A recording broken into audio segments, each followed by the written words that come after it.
ಭಾರತದಲ್ಲಿ ಯಾವ ರೀತಿ ಇತ್ತಪ್ಪ ಅಂದ್ರೆ ಜಾತಿ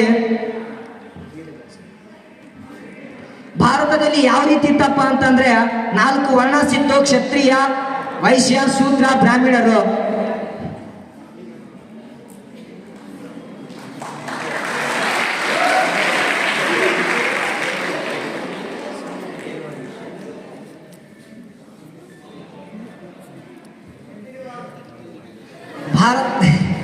ಭಾರತದಲ್ಲಿ ಆಗ 4 ವರ್ಣ ಸಿದ್ದು. ಯಾವ್ದಪ್ಪ ಅಂದ್ರೆ ಕ್ಷತ್ರಿಯ, ವೈಶ್ಯ, ಶೂದ್ರ, ಬ್ರಾಹ್ಮಣ. ಆದ್ರೆ ನೇರವಾಗಿ ಅವತ್ತು ಯಾವ ರೀತಿ ನಮ್ಮ ಭಾರತವನ್ನ ಆಳ್ತಾ ಇದ್ರಪ್ಪ ಅಂದ್ರೆ ಈಗ ಬ್ರಾಹ್ಮಣರು ಏನ್ ಮಾಡ್ತಿದ್ರು ಅಂತಂದ್ರೆ ಅವರು ಬಹಳ ಪಂಡಿತರ, ಅದಕ್ಕೋಸ್ಕರ ಎಲ್ಲರನ್ನು ಆ ರೀತಿ ನೋಡ್ತಾ ಇದ್ರು. ಆದ್ರೆ ಯಾವ ರೀತಿ ಮಾಡಿದ್ರಪ್ಪ ಅಂದ್ರೆ ಬ್ರಾಹ್ಮಣ ವಂಶದಾಗಿರ್ತಕ್ಕಂಥ ಬಸವಣ್ಣವರು 1939ರಲ್ಲಿ ಜನಿಸ್ತಾರೆ.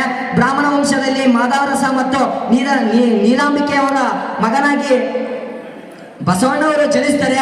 ಆದ್ರೆ 8ನೇ ವರ್ಷದಲ್ಲಿ ಒಂದು ಸಭೆ ಅವ್ರ ಮನೆಯಲ್ಲಿ ಯಾವುದೇ ಒಂದು ಅವರು ಉಪಚಾರ ಏನಿತ್ತಪ್ಪ ಅಂತಂದ್ರೆ ಬ್ರಾಹ್ಮಣರ ಮನೆಯಲ್ಲಿ 8 ವರ್ಷ ಆದ ಮೇಲೆ ಒಬ್ಬ ವ್ಯಕ್ತಿಗೆ ಲಿಂಗವನ್ನು ಧರಿಸ್ಬೇಕಂತಿರುತ್ತೆ. ಆಗ ಒಂದು ಆ ಕಾರ್ಯಕ್ರಮದಲ್ಲಿ ಭಾಗಿಯಾಗ್ತಾರೆ. ಏನಾಗುತ್ತಪ್ಪ ಅಂತಂದ್ರೆ ಬಸವಣ್ಣವರಿಗೆ ಆ ಸಮಯದಲ್ಲಿ ಲಿಂಗವನ್ನು ಕಟ್ಟಲಿಕ್ಕೆ ಬರ್ತಾ ಇರ್ತಾರೆ. ಆದ್ರೆ ಅವ್ರ ಅಕ್ಕಗೆ ಬಸವಣ್ಣವ್ರಿಗೆ ಏನ್ ಕ್ವಶನ್ ಅಪ್ಪ ಅಂತಂದ್ರೆ, ನಾನೀಗ ಕಟ್ಟಿದ್ರಿ ನಮ್ಮ ಅಕ್ಕ ಕಟ್ಟ್ರಿ, ಆದ್ರೂ ನನಗೂ ಕಟ್ಟಿರಂಗೆ ಅಂತ ಹೇಳ್ತಾರೆ. ಬಸವಣ್ಣವರಿಗೆ ಯಾವ ರೀತಿ ಇತ್ತಪ್ಪ ಅಂದ್ರೆ ಆಗ ಕಟ್ಟಲ್ಲ, ಇದು ಉಪಚಾರನೆ ಹಿಂಗೆ, ಇದು ವಿಚಾರಣೆ ಹಿಂಗೆ, ಬರೀ ಮಹಿಳೆಯರಿಗೆ ಮಾತ್ರ ಕಟ್ಟಲ್ಲ, ಬರೀ ಗಂಡಸರಿಗೆ ಮಾತ್ರ ಕಟ್ಟೋದು ಅಂತ ಹೇಳ್ತಾರೆ. ಆವತ್ತೇ ಮನೆ ಬಿಡುತ್ತಾನೆ ಬಸವಣ್ಣವ್ರು. ಯಾಕಪ್ಪ ಅಂದ್ರೆ ಹೆಣ್ಣು ಮತ್ತೆ ಗಂಡು ತಾರತಮ್ಯ ಬೇಡ ಅಂತೇಳಿ ನೇರವಾಗಿ 12 ವರ್ಷ ಸತತವಾಗಿ ಗುರುವಿನ ಧ್ಯಾನದಲ್ಲಿ ಮುಳುಗಿ ಅವರು ಇದು ಮಾಡ್ತಾರೆ.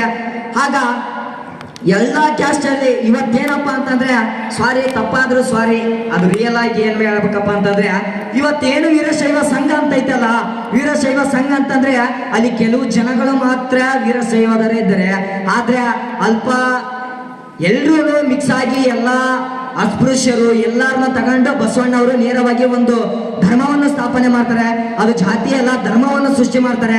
ಅದೇನಪ್ಪ ಅಂತಂದ್ರೆ ಅನುಭವ ಮಂಟಪಕ್ಕೆ ಬಂದಾಗ ಒಂದು ವಚನ ಬರೀತಾರೆ. ಏನಪ್ಪಾ ಅಂದ್ರೆ, ನಾವು ಬಂದ ಕೆಲಸಕ್ಕೆ ನೀವು ಬಂದಿರಯ್ಯ, ನೀವು ಬಂದ ಕೆಲಸಕ್ಕೆ ನಾವು ಬಂದಿರಯ್ಯ, ನಾವು ನೀವು ಬಂದ ಕೆಲಸಕ್ಕೆ ಪ್ರಭುದೇವರು ಬಂದರು, ನಾವು ನೀವು ಪ್ರಭುದೇವರು ಬಂದ ಕೆಲಸಕ್ಕೆ ಪಣತಿಯೇ ಕಲ್ಯಾಣ ಕ್ರಾಂತಿಯೇ ಪಣತಿ ಆಯ್ತು, ನಾನು ಬತ್ತಿಯಾದೆ ನೀನು ತೈಲಯಾದೆ, ಆದ್ರೆ ಜಗತ್ತೆಲ್ಲ ಬೆಳಕೋ ಬೆಳಕು ಅಂತ ಹೇಳ್ತಾರೆ ಬಸವಣ್ಣವರು. ಯಾವ ರೀತಿ ಇದೆ ನೋಡಿ, ಎಲ್ಲರೂ ಸೇರಿ ಜಾತಿ ಮತ ಲಿಂಗ ಭೇದ ಭಾವ ಯಾವುದನ್ನು ತುಳ್ಯಾರ್ದಂಗೆ ಡೋಲರ ಕಟ್ಟೆಯ ಯಾರೋ ಸಾರಿ ಹೇಳಿದ್ರು, ಅವರೆಲ್ಲ ಮೆಂಬರ್ಸ್ ಇರ್ತಾರೆ.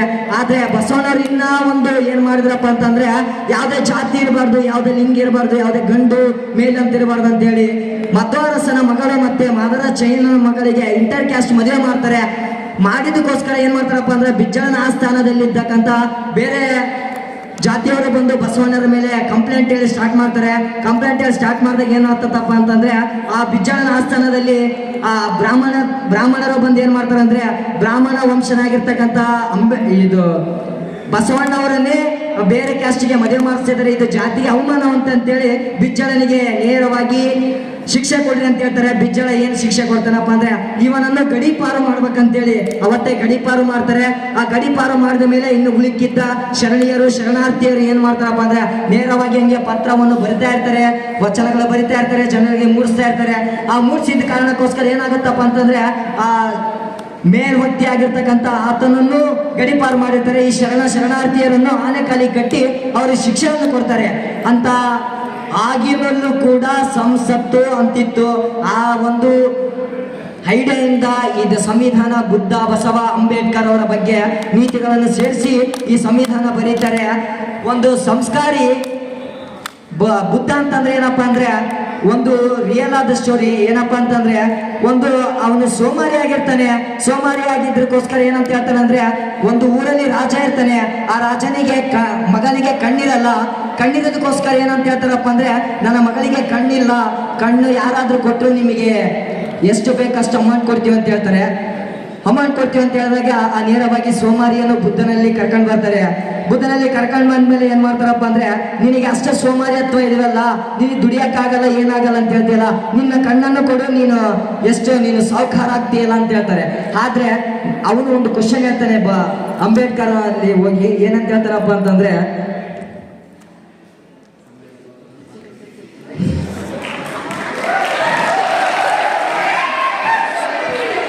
ಲಾಸ್ಟಿಗೆ ಕೊನೆಯದಾಗಿ ಏನಪ್ಪಾ ಅಂತಂದ್ರೆ ಅಂಬೇಡ್ಕರ್ ಬಗ್ಗೆ ಒಂದು ಇದಾಗುತ್ತೆ, ಭಜನಾ ಪದದಲ್ಲಿ ಕೂಡ ಇದು ಮಾಡ್ತಾರೆ. ಅದು ಇಲ್ಲಿ ನಾನು ಸ್ವಲ್ಪ ಹೇಳಕ್ಕೆ ಅಂತ ಇಷ್ಟಪಡ್ತೀನಿ. ಸಂವಿಧಾನ ಬರೆಯೋದಂದ್ರೆ ಸಾಮಾನ್ಯದಲ್ಲ, ಜೈ ಭೀಮ ಅಂಬೇಡ್ಕರರಿಗೆ ಸಮಾನ್ಯಾರಿಲ್ಲ. ಕಷ್ಟಪಟ್ಟು ಬರೆದನ ಭೀಮ ಭಾರತೀಯ ಸಂವಿಧಾನವನ್ನ, ಕಷ್ಟಪಟ್ಟು ಬರೆದನ ಭೀಮ ಭಾರತೀಯ ಸಂವಿಧಾನವನ್ನ. ಏನು ಜನರು ಆಯ್ಕೆಯದ್ದರು, ಆದರೆ ಸುಳ್ಳು ನೆಪ ಹೇಳಿ ದುರಸರೆದರು. ಸುಳ್ಳು ಹೇಳಿದ 7 ಸದಸ್ಯರು ಜೈ ಭೀಮರಾವ್ ಸಂವಿಧಾನ ಬರೆದರು. ಜೈ ಭೀಮರಾವ್ ಅವರು. ಜೀವನದಲ್ಲಿ ಒಬ್ಬರಿಗೆ ಕಷ್ಟವಾಯ್ತಾರೆ, ಜೀವನನೇ ನೋವಾಗಿರುತ್ತೆ. ಮಿಂಚುಳಕ ರಾತ್ರಿ ಮಾತ್ರ ವ್ಯಾಲ್ಯೂ ಗೊತ್ತಾಗುತ್ತೆ. ಮನುಷ್ಯನಿಗೆ ಮಾನ ಮರ್ಯಾದೆ ಮೇಲೆ ಹೋದ್ರೆ ಗೊತ್ತಾಗುತ್ತೆ. ಎಲ್ಲವೂ ಶಿಕ್ಷಣ ಸಂಘಟನೆ ಹೋರಾಟ ಅಂತೇಳಿ ಶಿಕ್ಷಣ ಸಂಘಟನೆ ಹೋರಾಟ ಅಂತ ಹೇಳಿ ಅಂಬೇಡ್ಕರ್ ಅವರು ಇದು ಮಾಡ್ತಾರೆ. ಆದ್ರೆ ನೆಮ್ಮದಿ ಅಂತೇಳಿ ಬುದ್ಧವರು ಮಾಡ್ತಾರೆ. ಎಲ್ಲವನ್ನು ಬಿಟ್ಟು ಹೋಗಿದ್ದಾರೆ. ಇವರು ತೊಲಗಿಸಂತ ಜೀವವನ್ನು ತೊಲಗಿಸಿದ್ದಾರೆ. ಆದ್ರೆ ನಮ್ಮ ಮನೆಯಲ್ಲಿ ಯಾರೋ ದೇವರ ಫೋಟೋಗಳು ಹಾಕ್ತಿರ್ತೀವಿ. ಈ 3 ವ್ಯಕ್ತಿಗಳನ್ನು ನಾವು ನೆನ್ಸ್ಕೊಂಡ್ರೆ ಜೀವನ ಪಾವನ ಅಂತೇಳಿ ನನ್ನ ಮಾತಿನಲ್ಲಿ ಏನಾದರೂ ತಪ್ಪಾಗಿದೆ ಸ್ವಾಮಿ. ಜೈ ಬಸವ ಬುದ್ಧ ಅಂಬೇಡ್ಕರ್. ನಾವು ಗೆಳೆಯರು ಹೃದಯ ಮೂಗಿನ ಹಂತರ, ನಾವೇ ನಾಡ ಹಿರಿಯರ, ಹಿಂದೂ ಮುಸ್ಲಿಂ ಕ್ರೈಸ್ತರಿಗೊಂದೇ ಭಾರತ ಮಾತ್ರೆ ಎಂದು ಹೇಳುತ್ತಾ ಎಲ್ಲರೂ ಬಂದೇ ಜೈ ಹಿಂದ್, ಜೈ ಭಾರತ ಮಾತೆ.